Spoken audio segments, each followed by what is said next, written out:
Hey and welcome to the latest edition of the Reading United soccer scene. We've got an exciting show again this week. Just going to introduce everyone here. To my left is Sean Doyle and to my right is Stephen Hogan, our new coach for 2016. As always, we've got an exciting summer booked in, especially with our summer camps coming up. The camps we got this year are Art of Scoring Camp, which is July 20th through the 23rd. Then our goalkeeping camp is the same week, which is again 20th through the 23rd. Our Skills, Flicks and Tricks, which is July 18th through the 21st. Our Girls Only Camp, July 25th through the 28th. And then our Rookie Camp, which is just a 2-day camp, which is July 25th and 28th.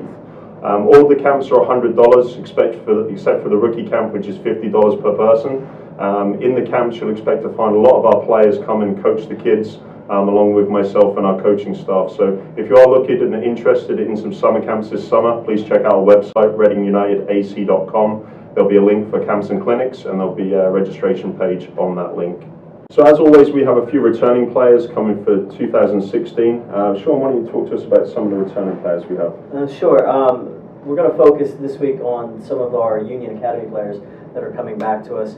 The first player to talk about really is our leading scorer from last year, which was Georgetown University's Brett Campbell. Local kid, grew up in Delaware County, was a Pennsylvania Gatorade Player of the Year 2 times. Last year scored 7 goals for us. He scored some big goals for us. He scored the game-winning goal for us in the first round of the U.S. Open Cup match against Maryland last year. And then also in our home opener, he scored the game-winning goal against our arch rivals, Ocean City. So he is clutch, and he will score some goals for us, that's for sure.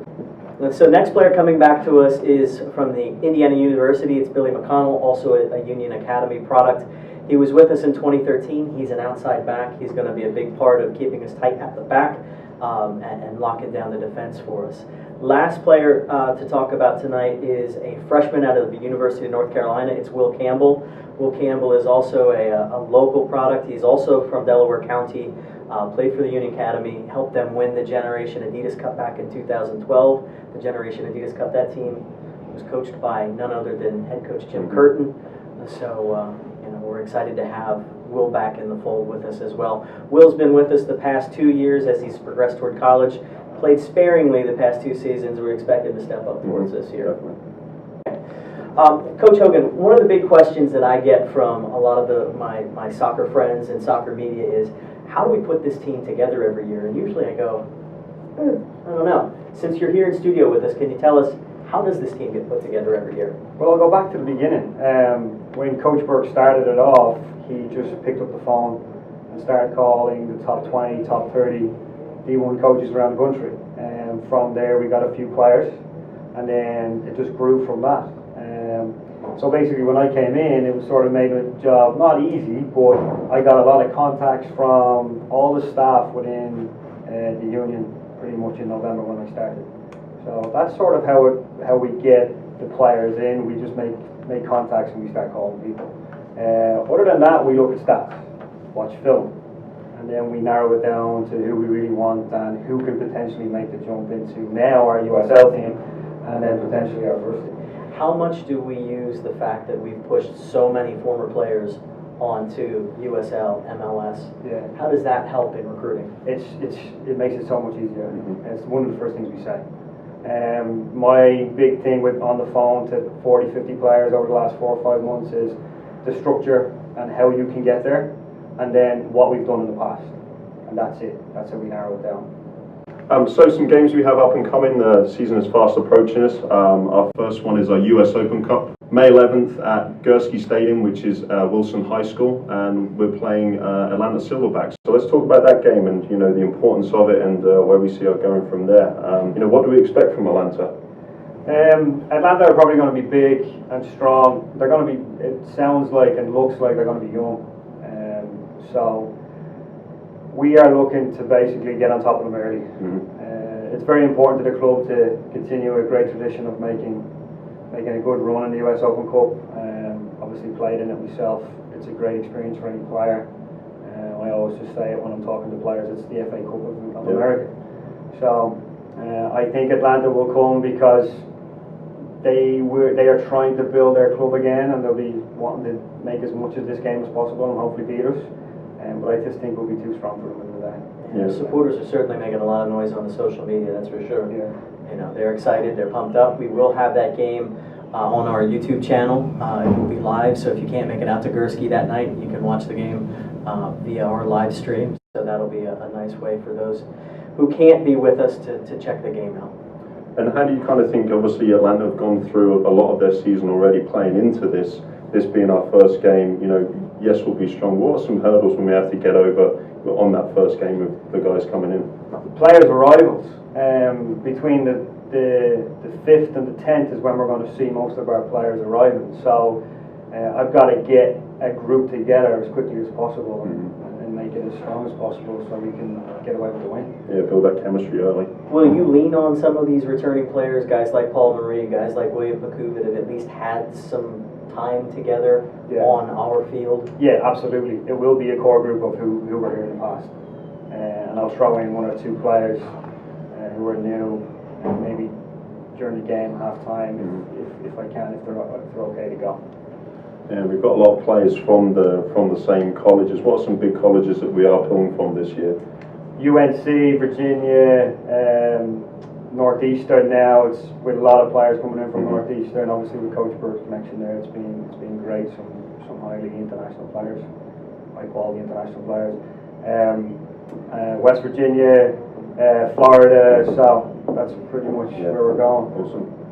Stanford, hopefully middle of June. If we can get Andrew Skunkridge on board. Excellent. And then after that one, when we win, you know, the next opponent is another tough one. When we talk about those guys, well, our next game, when we get past the first round of the Open Cup, we're scheduled to make a big long road trip all the way down to Tennessee. We face Chattanooga. They have, for an NPSL team, they have massive support, and they're certainly making a lot of noise. And they're looking forward to whoever it might be.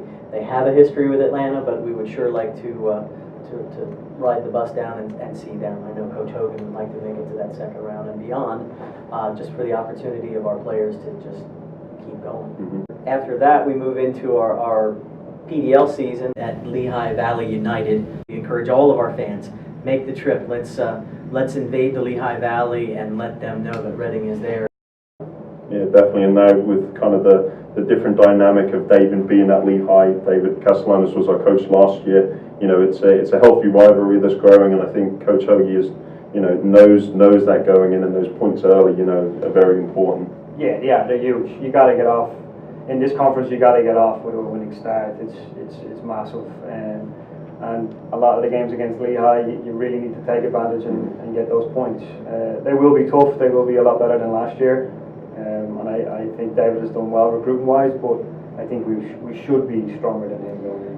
Yeah, one of the things, the very first game last year, we drew 0-0 with them, and that put us behind right away in an ultra-competitive division, and probably was one of the big things that caused us to miss out, was dropping points to a team everybody else was picking up points against.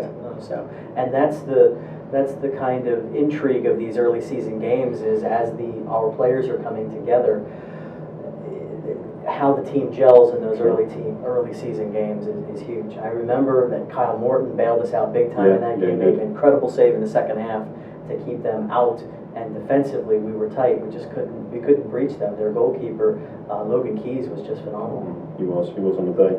Yeah, and as we said, players coming in and out of the fold. You know, you would see players early on in the season who, you know, are maybe the more experienced ones, and as we get more and more players, you know, there's such a dynamic change in the roster as we go through the season. You know, it's, as we said, it's important to get those points early. So let's talk about our home opener Saturday, May 28th at Exeter's Don Thomas Stadium. We're going to welcome the defending Eastern Conference champion, New York Red Bulls U23. Red Bulls have one of the best youth setups in the country. Talk about what we're going to face there. Pressure.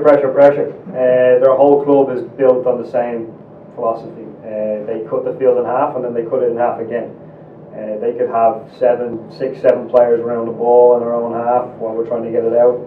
If you break it though, there's chances there, and we played their 2 team in pre-season, and that's exactly how we played them. and we did all right. Obviously, we didn't do that great when we went to the Red Bull Arena, but the way to beat them is break that pressure with one decent pass, two decent passes out of the back, and really attack them fast. So they're still going to be very good technically on the ball, especially through the middle of the park. But again, I'll go back to breaking that pressure quickly, and if we can do that, we'll create chances. Now, is that something so poignant in their game that you would definitely practice that in training? Yeah. Pressuring, and how do we break that? Stay compact. Yeah, I will overload one area when we're in training. I'll overload all the areas when we're in training before we play that game because of that element in their philosophy. They come out so fast, and if you're not on your game, you're not playing in two touch or a touch and a half, as the philosophy is now. We could get punished, but if we do it right and we get out, we could create a lot of chances and hopefully take it. I'm going to break off on a tangent real quick here, because the setup that the Red Bulls have is now a setup. We have similar alignment from our PDL team, from the academy team to our PDL team to the USL team, straight on through to the MLS squad. How are we working to model them or one-up them? Yeah, well, with the addition of Ernie Stewart now, our sporting director, he's come in with a structure. He's had all the technical staff in over the last 2 weeks, and he's had a group meeting with all of us going over our entire philosophy. So basically what we will see here for 3 months is what the first team and what the USL team are doing. Our philosophy will be, we will explain it clearly in training, and we're going to stick to it. So there will be full alignment from Reading United straight on through to the Philadelphia. Yeah, I've already had conversations with Colin and the two assistants, as well as Brett Crotty, that you will see the same sessions that the first team do. We might change them a little bit because we have a lot of numbers, but we will see the majority of the same sessions that the first team do. And then next thing we really want to talk about is an exciting event that's coming to Reading on Sunday, June 12th. It's the first ever Philadelphia Union Festival. As part of the Union Festival, Reading United will face off with Coach Hoagie's other team, Bethlehem Steel. We'll be welcoming back Brendan Burke. We'll probably be welcoming back some of our other alumni that do feature for Bethlehem Steel, like John McCarthy, like Leo Fernandez. So that's going to be an exciting event. If you gentlemen want to talk about that a little bit. Yeah, definitely. I think the biggest thing that I'm looking forward to is the dynamic on the sideline. Yeah. You know, going up against Brendan, old coach, brother-in-law. How do you feel that panning out? Well, when I played for him, it was very funny. It was interesting because sometimes in heated games, we would walk into the locker room before every other player, and it would just be a boxing match. It would be just a scream fest, like going over ideas. I didn't agree with him, he didn't agree with me. Are we going to see that? I don't think so. Would everyone like to see that? Absolutely. So I don't know. We'll see how it works out. I think it's going to be fun. I do want to beat him, and I told him that already. So it's going to be very competitive. We're very competitive coaches. He's not going to come here lightly. He's not going to want to lose to me. So it should be a very interesting game. I think people could be watching the sideline more than the game. Cool. So with that, if you are looking for tickets to any of our games, we have a brand new website. The link is still the same, www.readingunitedac.com. But there's a totally new look, so please check us out. There's ticket prices on there, and go ahead and get started. The season's coming up, and we're looking forward to it, so love to see you out there. So as always, we'd like to touch on some of our alumni and how they're still doing. So let's talk about some guys that have just come back into town these last couple of weeks. So let's start off with Kadeem coming in and playing Harrisburg City Islanders. Yeah, actually a bunch of our alums came into Harrisburg recently. They were all with Louisville City FC, the leaders in the USL Eastern Conference. We have several players on that team. We have not only Kadeem Dakers, who's one of their wingers for the team. We have Ben Noonan, who's on that team. He's one of their fullbacks. I believe he plays left fullback for them. And then we've got our goalkeeper from 2010, our backup goalkeeper from 2010, Scott Goodwin. He's also on that squad. So it was exciting. I know that several of us went out and saw these players, and it was exciting to see them again and how they've progressed since their time here at Reading. And let's talk about Harrisburg as well, who was Louisville City's opponent that night. Shane Campbell recently signed for Harrisburg. He's going to play defense for them. You also have Kiesel Broom, who was one of our goalkeepers several years ago. He's the backup goalkeeper in Harrisburg after spending some time with the New York Cosmos. And then, of course, up front, it's Aaron Wheeler, who was our leading goal scorer, Hoagie's teammate back in 2009. He's leading the attack for the City Islanders this year. We also got the chance to see recently as well Dante Marini, and who can ever forget Dante's goal in the playoffs a few years ago for us against Jersey Express. Dante was back and got his first start of the season for the Charleston Battery against Bethlehem Steel. He's a 5'3" dynamo. He's a winger for them. And of course, with Bethlehem Steel, you have our John McCarthy, kept the second clean sheet of the season. Leo Fernandez is vital in attack for Bethlehem Steel as well. Yeah, it's great to see the guys come back into town and, you know, just chatting between us. We like to go and watch those games, you know, chat with the guys afterwards, you know, send a quick text, how I'm going to be at the game, and, you know, kind of highlighting you and your son, Sean. You know, you have a shirt that's going around that's signed by all of our guys. You know, how many are we up to now? How many signatures? We've probably got about 24. The shirt's here tonight. It's hanging over there. It's got the autographs of so many of our alums, from guys like Ray Gaddis and Matt Hedges to Deshaun Brown, who's now playing over in Norway. We've got Andrew Wenger, Zarek Valentin. Many of our big names are on there. CJ Sapong's on there.